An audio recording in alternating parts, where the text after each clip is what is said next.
दूसरे एक भक्त और देवबंद से वृंदावन आए, इनका नाम था श्री छबील दास जी। इनको तांबुली कहते थे सब, क्योंकि इनका काम क्या था? बीड़ी बनाना, तांबुल पत्र आदि सब समेट करके और बीड़ी बना कर, अच्छा पूरे जहां कहीं भी रस भाव से ठाकुर जी की सेवा होती है, अनेक स्थानों पर महाराज जी बीड़ा का भोग लगता, पर हमारे वृंदावन में बीड़ी का भोग लगा, बीड़ी छोटी छोटी। क्यों? मन में भावे नेक नेक से लाला लाली है, इतनी बड़ी बीड़ा बना दो, कहाँ खाएंगे वाकू? नेक नेक से बीड़ी बनाओ, छोटी छोटी बीड़ी बने हमारे वृंदावन में। नंदगांव जाओ और कहीं जाओ, इतने बड़े बड़े बीड़ा रहे, बीड़ा बीड़ी समझ रहे हैं ना, कैसे कहें बाबा जा, ये नहीं है बाबा दूर तक कर रहे हैं, वो बीड़ी नहीं है, बीड़ी पानते कहीं बीड़ी। जय हो भैया अरे राम, प्रियालाल जी की सेवा में बीड़ी बढ़िया भैया, मैंने पूछ ली। पान की जो सेवा रहे बात बीड़ी के हैं, और बीड़ा के वो बड़ो रहे, छोटी रहे वो बीड़ी। तो छबील दास जी तांबुली, ये भी देवबंद के थे। इनको भी महाप्रभु जी की बड़ी याद आई, और आप भी महाराज सब छोड़ छाड़ करके वृंदावन आ गए। बोले कि वहीं जाके छोटी छोटी बीड़ी बनाऊंगा, राधा वल्लभ लाल जी को पवाय करूंगा। आए, आकर के महाप्रभु जी के चरणों में प्रणाम किया, और प्रणाम करके कहा मुझे सेवा प्रदान करो। बहुत ध्यान से सुनना सब लोग। महाप्रभु जी बोले क्या सेवा करोगे? बोले हम पे तो एक ही काम आवे, बीड़ी बनावेंगे, प्रियालाल जी आप बनाओ। बोले ऐसी बीड़ी बनाओ जो मुख में जावे के बाद भी लाल जी को श्रम नहीं करना पड़े, अपने आप ही घुल जाए करे। महाराज जी कितना विचार हमारे ब्रजमंडल में किया जाता। आप कभी दाऊ जी जाओगे ना, दाऊ जी वहां श्री बलराम जी का मंदिर है। महाराज जी दाऊ जी में शाम को जब ठाकुर जी का, दाऊ जी का प्रसाद बनता है, इतनी छोटी छोटी पूड़ी बनती हैं। मैंने पूछी गुसाई जी इतनी छोटी पूड़ी काई को? बोले कहीं तोड़वे में श्रम नहीं है, जा पूरी पूड़ी उठाओ, सब्जी लगाओ, खा जाओ। मैंने की भैया ये लाड़ प्यार करके मूड हम नहीं बैठा रखे हैं ठाकुर जी इतना लाड़ करें ठाकुर जी से, बताओ ऐसी छोटी छोटी पूरी ये तोड़नी नहीं पड़ जाए। ऐसे हमारे ब्रजमंडल की सेवा है भैया। तो महाप्रभु जी ने आज्ञा करी ऐसी बीड़ी बनाइयो कि प्रियालाल जी के मुख में जाए, मुख में जाते घुल जाए। वो ठीक है। अब तो महाराज वो इसी भाव में बीड़ी सिद्ध करता था, पानों को रात में भिगोता, उनको बिल्कुल नरम सा बना के वही सामग्री भीतर, वो भी निधान महाप्रभु जी ने बताया क्या क्या सामग्री जाएंगे, उसके अलावा कुछ नहीं। बिल्कुल भी ऐसा ना हो कि मुख में जाकर के थोड़ा भी श्रम करना पड़े। रोज बीड़ी बनाता, चांदी के बढ़िया सुंदर पात्र में उनको भर के लेके जाता, और सेवा में जाकर के श्री राधा वल्लभ लाल जी की सेवा में पधराता। एक बात बताएं आपको, ठाकुर जी के जितने भी अधरामृत हैं उनमें सर्वश्रेष्ठ है बीड़ी। क्यों? बाकी को अधरामृत महाराज जी ठाकुर जी पामे, पर बीड़ी को भोग ऐसा है ठाकुर जी क्या करें, वाकु पामे और मुख से लगा करके अधरामृत को स्पर्श करा करके तब वाकु पधरा दे। नेक नेक पामे, एक बीड़ी तने के लिए दूसरी तो या को मतलब यह है कि मुख्य अधरामृत ठाकुर, वैसे तो सब कछु है पर बीड़ी में विशेष ठाकुर जी को अधरामृत को भाव रहे। हमारे नाथ द्वार में भी महाराज जी, श्रीनाथ जी कितना बीड़ी भोग लगाते हैं, 100-150 पान रोज पाते होंगे। बताओ महाराज, हर प्रसादी के बाद में। और जैसे भोग की थाली होती है, भोग की थाली ठाकुर जी के सामने पधरा दी जाती है। ठाकुर जी स्वयं पाएंगे या किशोरी जी पवाएंगे या ठाकुर जी किशोरी, हम लोग बाहर आ जाते हैं पर्दा करके। पर बीड़ी का तो नियम है कि बीड़ी आपको लेके ठाकुर जी के अधर से छुवानी ही पड़ेगी। तो मूल रूप से अधरामृत का स्पर्श बीड़ी को प्राप्त होता है, इसलिए बीड़ी प्रसाद प्राप्त हो तो समझ जाइयो अधरामृत ही है ठाकुर जी को।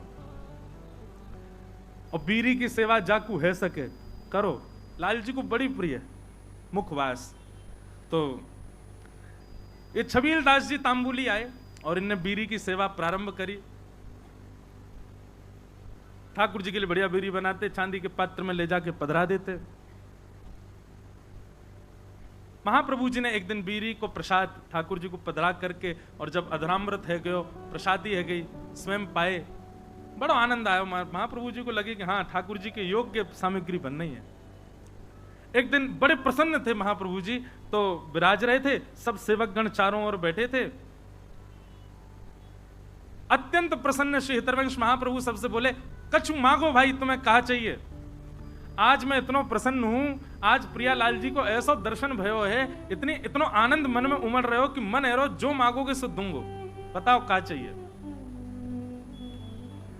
चरण दबा रहे थे छबीलदास जी तांबुली, कोई हाथ दबा रहे हैं, सब सेवा कर रहे हैं। हाँ भाई तांबुली छबीलदास, तू बता क्या चाहिए। तेरी बीरी पाई, बहुत बहुत स्वाद, और बिल्कुल ऐसा लग रहा हो कि हाँ प्रियालाल जी को सुख मिलता होगा, बता कहा चाहिए। आहा, छबीलदास तांबुली चरण दबाते दबाते बोले, जो मांगूंगा सो दोगे। महाप्रभु जी बोले, कहा चाहिए बता, आज्ञा कर।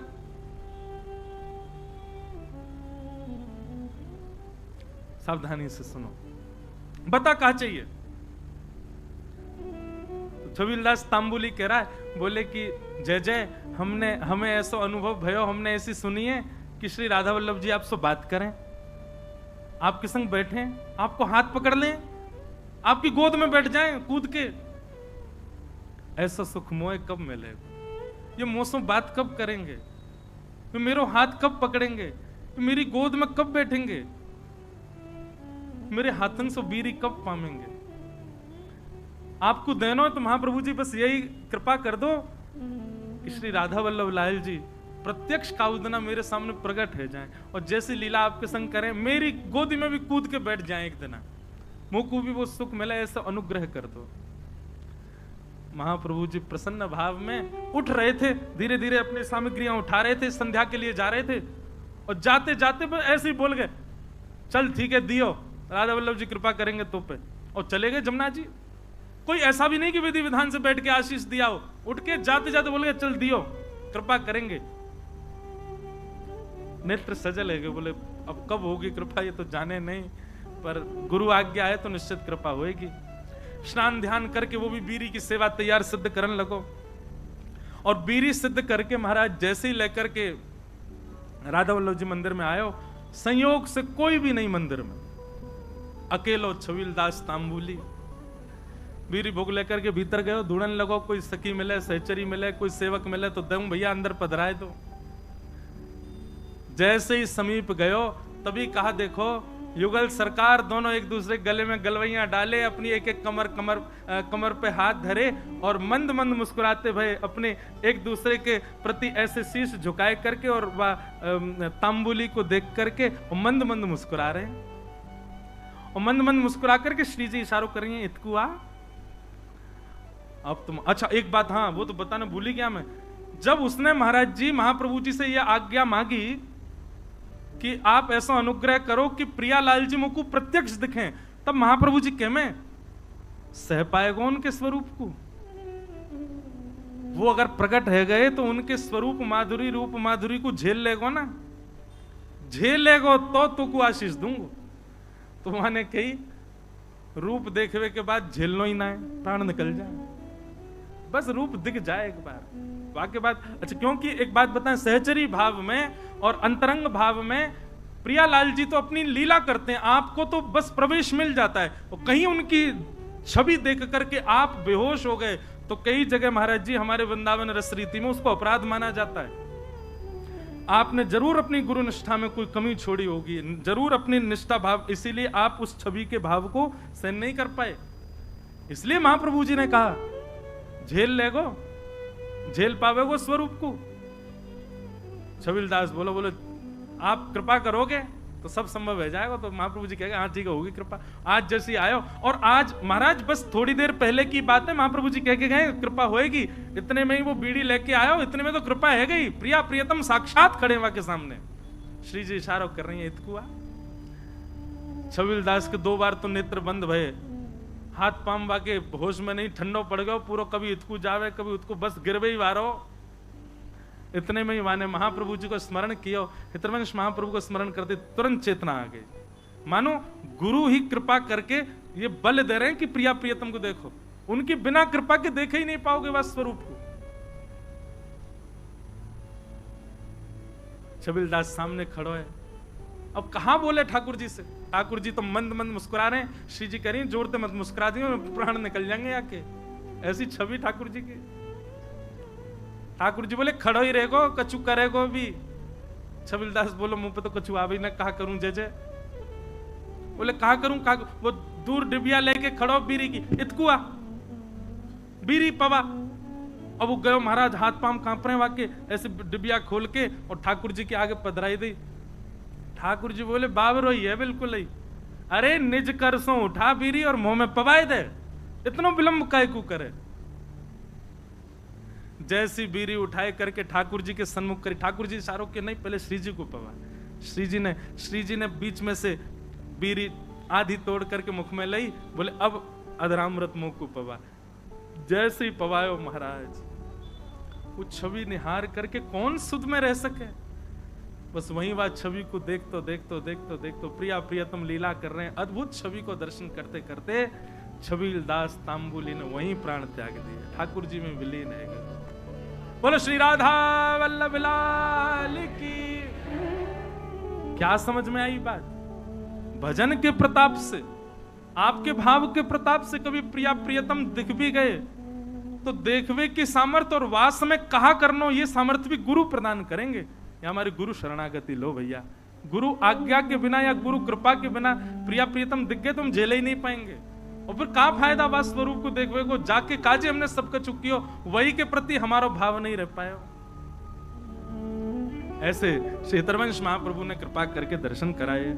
जय जय राधा वल्लभ हित हरिवंश, जय जय राधा वल्लभ हित हरिवंश, जय जय राधा वल्लभ हित हरिवंश, जय जय राधा वल्लभ हित हरिवंश, जय जय राधा वल्लभ प्यारो हरिवंश, जय जय राधा वल्लभ प्यारो हरिवंश, जय जय राधा वल्लभ प्यारो हरिवंश, जय राधा वल्लभ प्यारो हरिवंश, जय जय श्री वृंदावन श्री वनचंद्र, जय जय श्री वृंदावन श्री वनचंद्र, जय जय राधा वल्लभ श्री हरि, जय राधा वल्लभ हरि,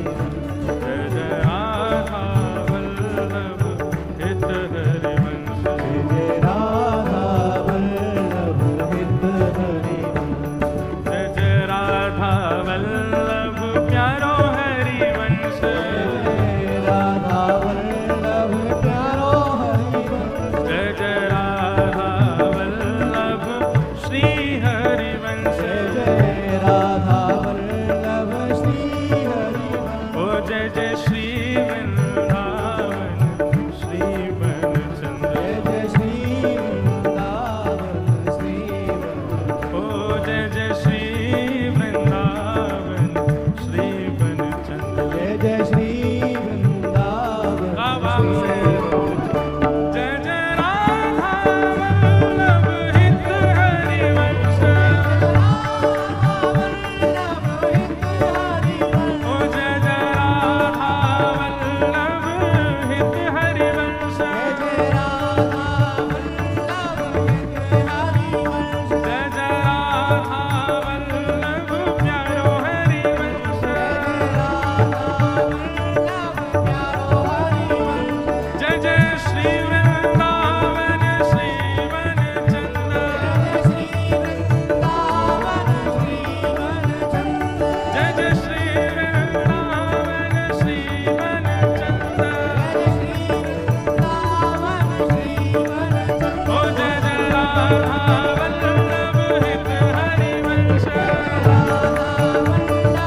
इस प्रकार महाप्रभु जी की कृपा अन्य अन्य भावों में सबको दिखती रही, होती रही।